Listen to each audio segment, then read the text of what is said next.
Bonsoir à toutes et à tous et merci de nous rejoindre pour cette nouvelle édition de votre journal de 15h. Voici les principaux faits.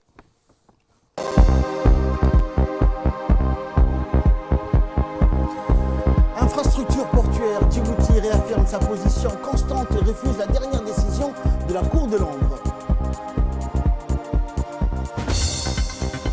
Et clôture de formation sur la négociation internationale à l'Institut des études diplomatiques.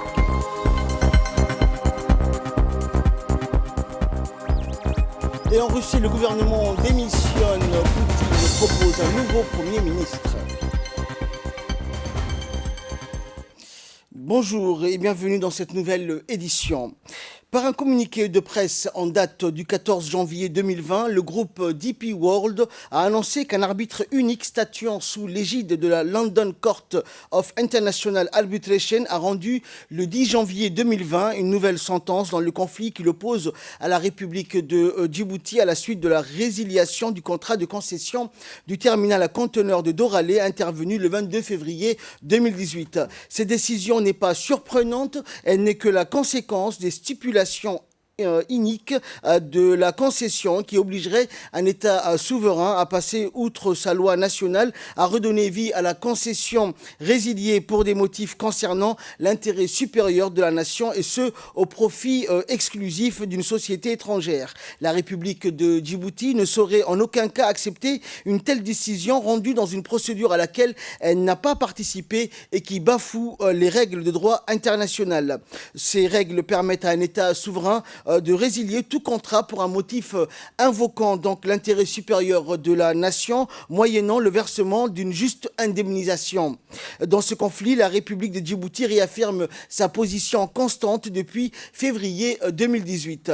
La résiliation de la concession du terminal à conteneurs de Doralé, qui avait été attribuée en 2006 donc à la société Doralé Conteneur Terminal, société commune établie entre le port autonome international de Djibouti et le DP World, a été décidé dans un cadre législatif préalablement voté par le Parlement djiboutien le 8 novembre 2017. L'exploitation du terminal par l'entremise du groupe DP World s'était révélée contraire aux intérêts fondamentaux de la nation. Sa poursuite aurait porté un préjudice grave aux impératifs économiques et sociaux de Djibouti en posant des limites inacceptables à sa politique de développement et en attribuant à une société étrangère le contrôle total de l'une de ses infrastructures les plus stratégiques. Le port à conteneurs de Doralé n'a pas été exploité par DCT à la mesure de son potentiel afin de toute évidence de préserver les opérations de DP World à Dubaï. Depuis la fin de la concession, l'activité du port a augmenté de 30%. Malgré plusieurs tentatives de renégociation de la concession initiées par le gouvernement en application de la loi djiboutienne, le groupe DP World a continuellement refusé d'entendre les demandes pourtant légitimes de l'État visant à rééquilibrer une relation intrinsèquement asymétrique pour faire bénéficier à ses concitoyens des fruits d'une exploitation efficace du terminal.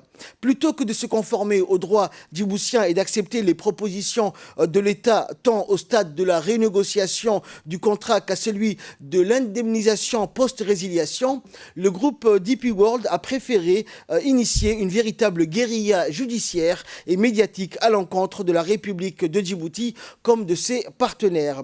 À cette fin, DP World n'a pas hésité à instrumentaliser la société DCT, dont il n'est pourtant que l'actionnaire minoritaire, au service de ses seuls intérêts et à contrevenir sans le moindre scrupule aux décisions rendues par les juridictions djiboutiennes dans le strict respect du principe de la contradiction. Ces juridictions ont désigné un administrateur provisoire en lieu et place des organes sociaux de DCT et prononcent l'annulation de la résolution du conseil d'administration ayant autorisé cette société sous la pression de DP World à initier la procédure d'arbitrage dont le groupe DP World se prévaut aujourd'hui des décisions qu'il a unilatéralement obtenues. En tout état de cause, le contrat de concession a été résilié. Une entreprise publique spécifiquement créée à cet effet gère désormais cette infrastructure. Il ne saurait évidemment être question d'imposer à un État souverain un quelconque co-contractant qui plus est pour exploiter ces infrastructures stratégiques. Et comme la République de Djibouti l'a constamment indiqué, la concession ayant été résiliée, seule une issue indemnitaire, équitable et conforme au droit international est envisageable. L'État djiboutien demeure aujourd'hui, comme hier, disposé à négocier les conditions d'une solution satisfaisante pour l'ensemble des parties, mais ne saurait accepter des condamnations arbitrales faisant fi des intérêts du pays et des expertises soi-disant indépendantes qui ne peuvent en aucun cas servir de base financière à un accord entre les parties. Pour plus de précisions concernant cette situation, écoutons les explications du président de l'autorité des ports et des zones franches de Djibouti, le président Aboubakar Omar Hadi. Oui, ces points de presse concernent le communiqué de DP World et du gouvernement de Dubaï au sujet de la décision du cours d'arbitrage de Londres qui a été rendue le 10 janvier. Il y a beaucoup de mensonges dans ces communiqués et je voudrais faire des éclaircissements sur ces déclarations. Tout d'abord, je voudrais insister, souligner qu'il n'y a jamais eu de concession DP World à Djibouti. La concession dont il parle, c'est une concession des DCT, dont le port de Djibouti est l'actionnaire majoritaire à 67%. Donc ça, c'est un premier point. Le deuxième point, je voudrais vous rappeler la genèse de l'aventure entre DP World et le port de Djibouti. C'est une aventure qui a commencé en juin 2000. Donc, il n'y avait pas de DP World avant Djibouti. L'histoire de DP World et son expansion dans le monde a commencé avec Djibouti. Et à l'époque, ça s'appelait DPI, Dubai Port International. Donc, comme ils ont mentionné dans leur déclaration, il n'y a jamais eu aussi de concessions de Dubai International Ports dans l'ancien port de Djibouti qui appartient à 100% à l'État. C'était un contrat de gestion. Ils étaient rémunérés pour ça. Et 9 ans après, nous avons commencé l'investissement des DCT. Dans DCT, Djibouti a investi comme apport 88 millions de dollars. Et Dubaï a ramené 44 millions de dollars. Et sur ces 44 millions de dollars, c'est de l'argent qu'ils ont fait à Djibouti avec les frais de gestion que le gouvernement les payait pendant 8 ans. Et c'est seulement une partie. Donc, le projet des DCT est un investissement de 400 millions de dollars. Donc, nous avons rassemblé ensemble 132 millions. 88 millions plus 44. C'est de cette façon que Djibouti et les ports de Djibouti ont eu 67% et que DP World a eu 33%. Maintenant, l'accord qui a été dénoncé par le gouvernement de Djibouti, ce n'est pas un accord qui a été signé avec DP World, mais avec DCT, dont l'État de Djibouti est l'actionnaire majoritaire. Les anomalies qui figuraient dans cet accord, c'est essentiellement l'exclusivité ou le monopole pendant 50 ans sur toute la côte maritime de Djibouti, ce qui est totalement inacceptable pour un État souverain. Donc, pour cette raison, le gouvernement de Djibouti a engagé avec DCT plusieurs années de négociations pour modifier ces anomalies que DP World a refusées. Donc, le gouvernement de Djibouti était finalement forcé d'annuler cette concession. C'est une question de souveraineté, ce n'est pas une question commerciale. S'agissant d'une question commerciale, le gouvernement de Djibouti est prêt à indemniser DP World pour toutes les pertes qu'ils ont subies. Essentiellement, les litiges portent sur ça. Et dans le jugement qui a été rendu à Londres, il y avait une seule partie. Il y avait seulement DP World. Nous avons refusé d'y participer. Donc, en plus du communiqué du gouvernement, je voulais apporter ces quelques précisions. Merci beaucoup. Dans le reste de l'actualité, le Premier ministre Abdelkader Kamel Mohamed a reçu ce matin la visite de la présidente de l'Union interparlementaire, Mme Gabriela Cuevas Baron. La présidente de l'UIP a été introduite par le président de l'Assemblée nationale, Mohamed Ali Ahmed, auprès du Premier ministre.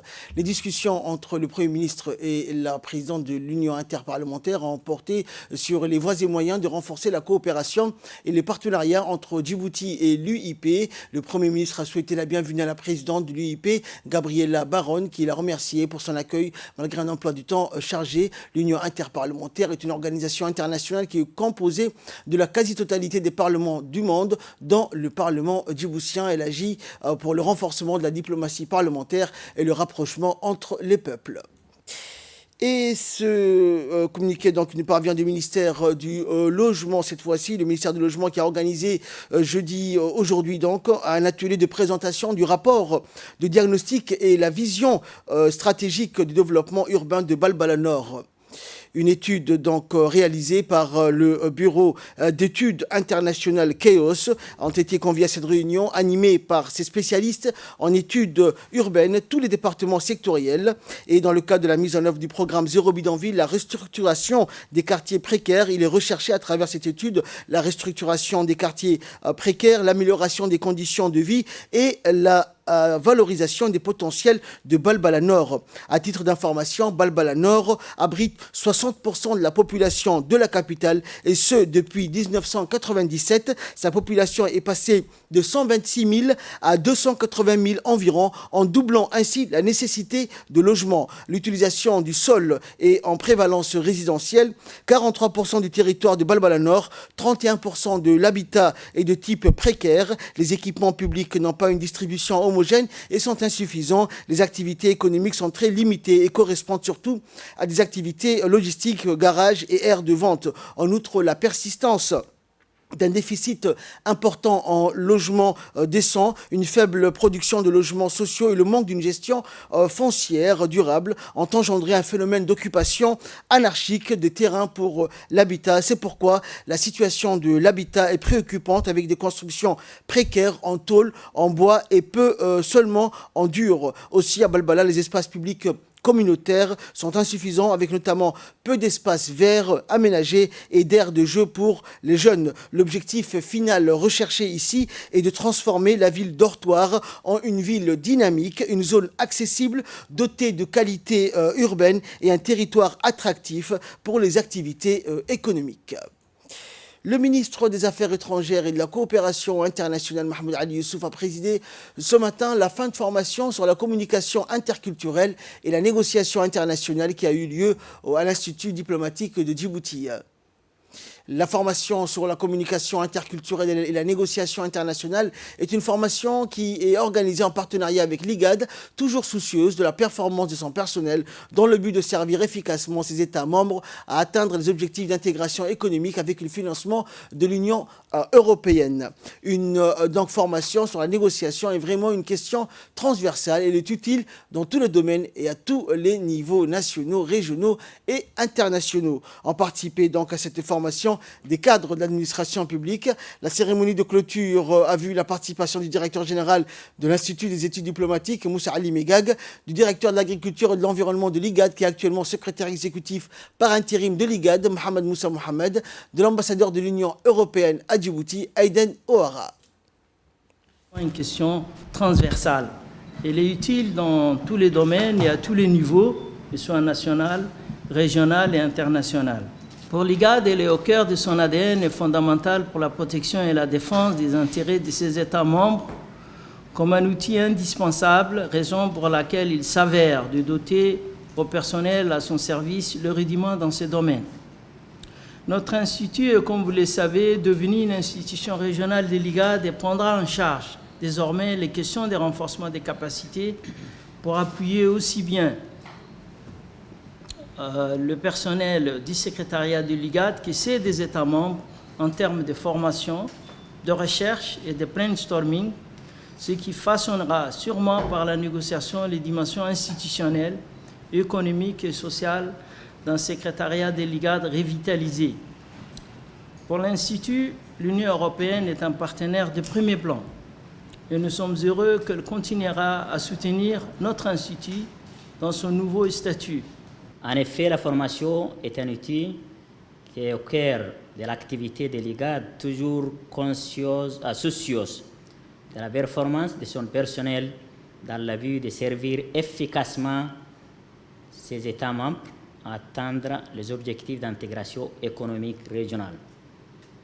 La transformation de l'Institut des études diplomatiques en une institution régionale de l'IGAD, appelée IGAD Foreign Service Institute, que vous avez été, Monsieur le ministre, la principale artisane, démontre la volonté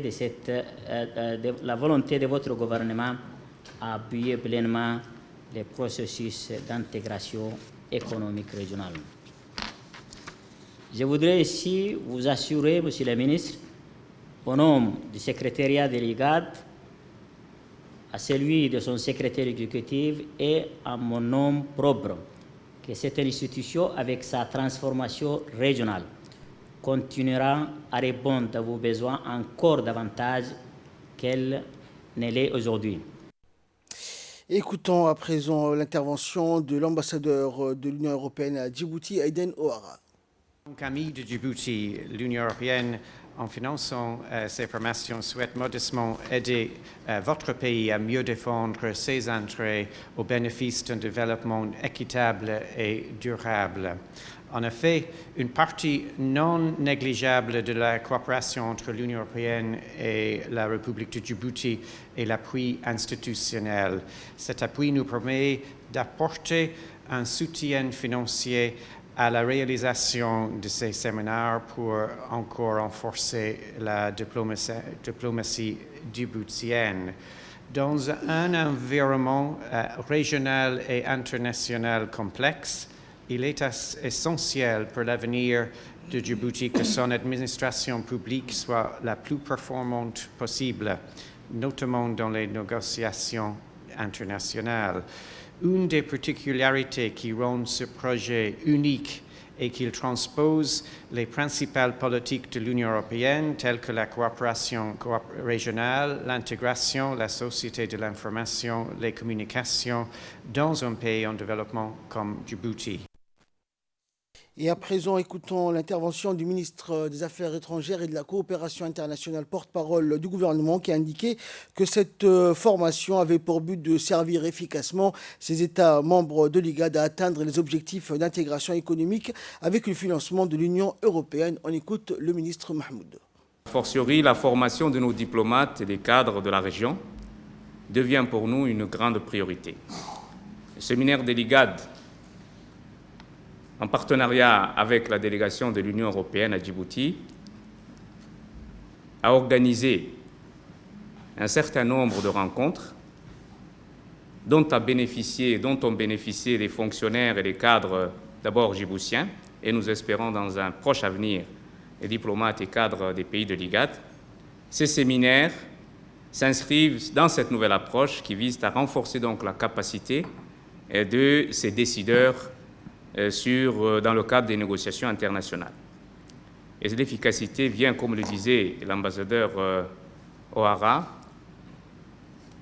cette efficacité vient d'abord par la maîtrise des dossiers, par la responsabilité et l'intégrité dans les négociations, et surtout faire en sorte que ces négociations puissent aboutir à une situation de gagnant-gagnant. En général, quand on essaye de prendre le dessus et de tirer la couverture vers soi, on finit toujours par arriver à des résultats, mais qui sont très rapidement remis en cause. Et je crois que les meilleurs exemples qu'on peut citer aujourd'hui, ce sont les guerres mondiales. Il y a des armistices, il y a des traités qui sont signés, mais remis en cause très rapidement parce que l'équilibre dans ces négociations n'a pas été respecté et surtout les résultats n'ont pas été équitables. Toujours aux nouvelles du pays, le ministre de la Santé, Mohamed Warsa Madiri, a présidé hier une cérémonie de lancement du dialogue pays relatif au financement 2020-2022 auprès du Fonds mondial de lutte contre le VIH-Sida, la tuberculose et le paludisme. Cette réunion de haut volet s'est déroulée au Sheraton Hotel et a vu la participation du secrétaire général par intérim du ministère, Dr Meike Mohamed, du président du comité de coordination multisectorielle et interpartenariat, Ahmed Saad Sultan, de la gestion portefeuille Djibouti auprès du Fonds mondial, et Mina Rey Florence, de l'ensemble des partenaires et organisations du système des Nations Unies, ainsi que les représentants de la société civile et du secteur privé. Cette semaine, pour d'une part rencontrer nos partenaires de mise en œuvre dans le cadre de la lutte contre le VIH, la tuberculose et le paludisme, dont son Excellence Monsieur le Ministre de la Santé, et également pour participer aujourd'hui au lancement du dialogue pays en vue de l'accès par Djibouti au financement qui a été accordé au pays pour la période 2020-2022. Et qui est donc une enveloppe de 10,8 millions de dollars américains pour la lutte contre les 3 maladies. Et donc nous sommes très heureux de pouvoir, par l'intermédiaire de ce financement à venir, poursuivre notre appui à Monsieur le ministre de la Santé, à l'ensemble du ministère et des partenaires qui sont engagés ici, non seulement dans le domaine de la santé, mais de la lutte contre les 3 maladies. Et le président du comité de coordination multisectorielle et interpartenariat, le CCMI, Ahmed Saad Sultan, a exhorté la mobilisation de tous pour finaliser les dernières étapes du processus de financement 2020-2022. On l'écoute. La lettre de soumission retenue par la partie nationale est fixée au 23 mars 2020. À ce titre, et j'ose l'espérer comme à l'accoutumée, que notre mobilisation soit conséquente et générale et doit correspondre à la formulation d'une réponse nationale en matière de lutte contre ces 3 pandémies.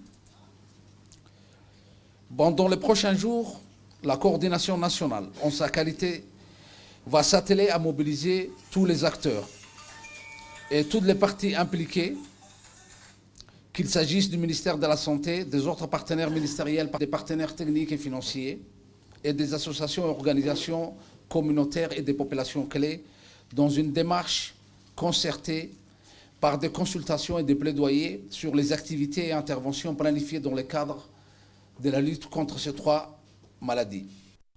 Et de son côté, le ministre de la Santé a remercié l'ensemble des partenaires du secteur de la santé, et en particulier le Fonds mondial, qui accompagne les efforts de lutte du pays pour les 3 maladies et la mise en place d'un système de santé solide, périn et résilient. On écoute le ministre. Ici, remercier l'ensemble des partenaires du secteur de la santé, et en particulier le Fonds mondial qui accompagne les efforts de lutte du pays pour les 3 maladies et la mise en place d'un système de santé solide, pérenne et résilient. Je tiens également à saluer l'engagement de la société civile qui consolide et pérennise les actions sur le terrain. Je voudrais tout particulièrement insister sur la nécessité de voir les personnes infectées et affectées par les maladies au cœur des orientations stratégiques de cette future demande de financement. Toujours en nouvelles du pays, la place du rapport du régiment d'artillerie des forces armées djiboutiennes a abrité ce matin une cérémonie de décoration au profit de 10 médecins militaires chinois de la base logistique chinoise stationnée à Djibouti. Présidée par le chef d'état-major général des armées, le général du corps d'armée Zakaria Cheikh Ibrahim, cette cérémonie a vu la participation aux responsables ou des officiers supérieurs des forces armées djiboutiennes ainsi que du colonel commandant la base logistique chinoise et ses proches collaborateurs.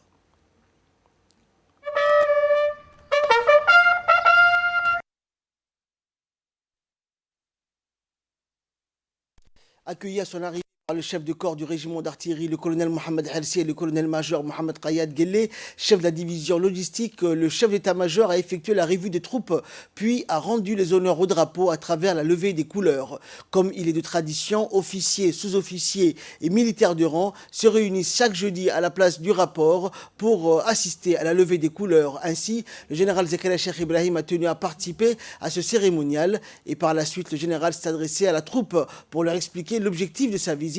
En effet, suite au déclenchement du plan Orsec en raison des fortes pluies diluviennes ayant endommagé les habitations et les principales routes d'accès, les forces armées djiboutiennes ont effectué durant 5 semaines des opérations d'assistance humanitaire en faveur des populations sinistrées.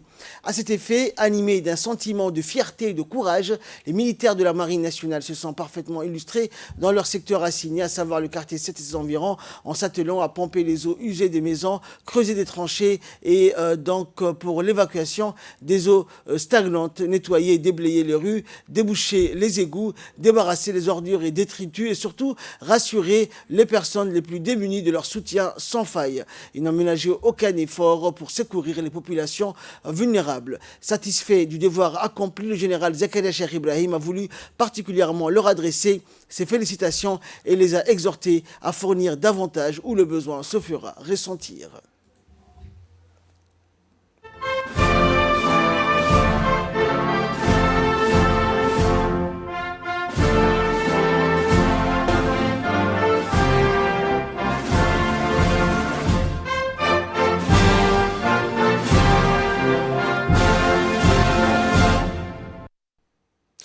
Et devant la foule présente, le chef d'état-major général des forces armées, le général de corps d'armée, Zakaria Cheikh Ibrahim, s'est adressé donc à la foule, les a félicités, les a exhortés à s'investir davantage. Le chef d'état-major a tenu à leur adresser les meilleurs vœux pour cette nouvelle année 2020 dans l'accomplissement de leur mission dévolue. On écoute le général.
Et à l'issue de la cérémonie, le général a tenu à décorer les 10 médecins militaires chinois spécialistes pour le service rendu à la nation, et particulièrement avec les FAD dans différentes spécialités de la médecine. En effet, les Chinois ont apporté leur expertise et leur soutien au département pneumologie de l'hôpital militaire des armées. Ils se sont aussi investis dans le domaine public en prodiguant des soins de qualité à la population locale. Ceci témoigne de l'excellence des relations bilatérales entre les deux pays en général. Et devant ce constat, le SEMGA a voulu les remercier en les décorant de la médaille de l'officier de l'ordre national du 27 juin pour le médecin-chef chinois et de la médaille du chevalier de l'ordre national du 27 juin pour les 9 médecins spécialistes. S'en est suivi, comme vous avez pu le voir, une démonstration de la formation des militaires du régiment de l'artillerie suite à l'acquisition de nouveaux matériels. En effet, le régiment d'artillerie a acquis récemment de nouveaux radars dernier cri portatifs détectant tout ennemi provenant soit de la mer, de l'air ou terrien. Pour le bon fonctionnement de ces matériels et dans un souci de préservation, il est primordial de former les utilisateurs.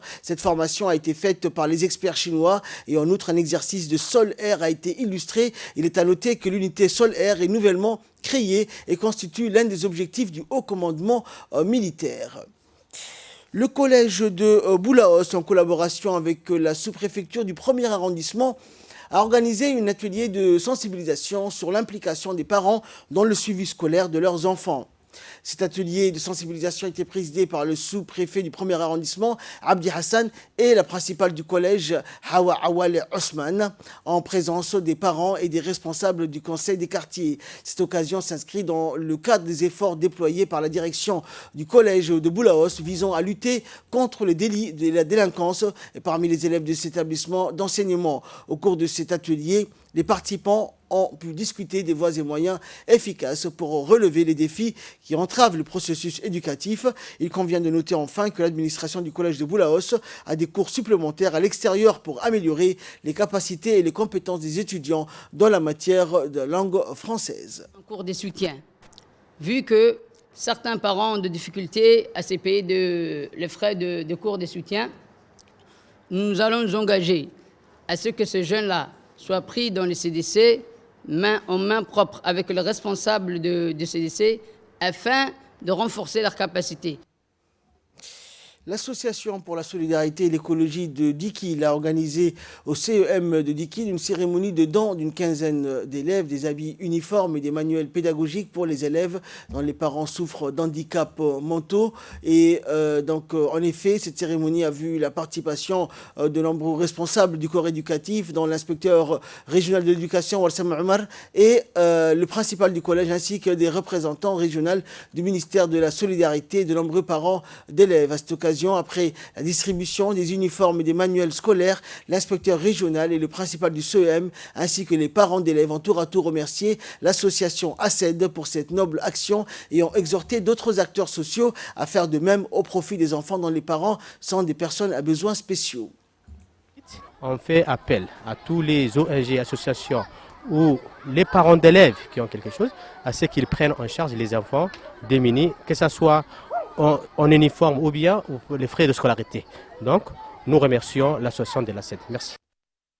Et là, nous passons à l'actualité internationale. Vladimir Poutine propose la candidature du nouveau Premier ministre. Après que le gouvernement russe a annoncé sa démission, Vladimir Poutine a proposé la candidature de Mikhail Mishustin, le directeur du service fédéral des impôts, au poste de Premier ministre. La proposition a été acceptée par le fonctionnaire. Désormais, c'est au Parlement du pays de valider la candidature. La candidature du patron du fisc russe sera présentée aujourd'hui même à la Douma, qui doit ensuite la valider. En s'adressant aux deux chambres du Parlement russe, Vladimir Poutine a proposé l'idée de la désignation et de l'approbation du Premier ministre et de membres de son gouvernement par les parlementaires. Cette mesure entrera en vigueur si la réforme constitutionnelle qu'il a proposée est adoptée. Cette réforme ne remettra toutefois pas en question le caractère présidentiel du pouvoir russe.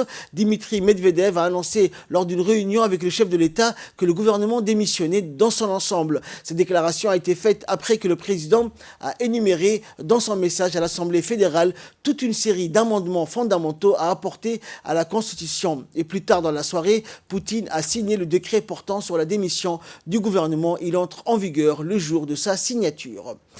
Et enfin, sport, pour clore cette édition, la Coupe d'Afrique des Nations 2021 au Cameroun aura lieu en hiver du 9 janvier au 6 février 2021. Le Cameroun va accueillir la phase finale de la Coupe d'Afrique des Nations de football. La CAN du 9 janvier au 6 février a annoncé hier, depuis la capitale camerounaise Yaoundé, le président de la Confédération africaine de football, Ahmed Ahmed. La CAN 2021 était initialement prévue entre juin et juillet, une période coïncidant avec la saison des pluies au Cameroun. Cameroun.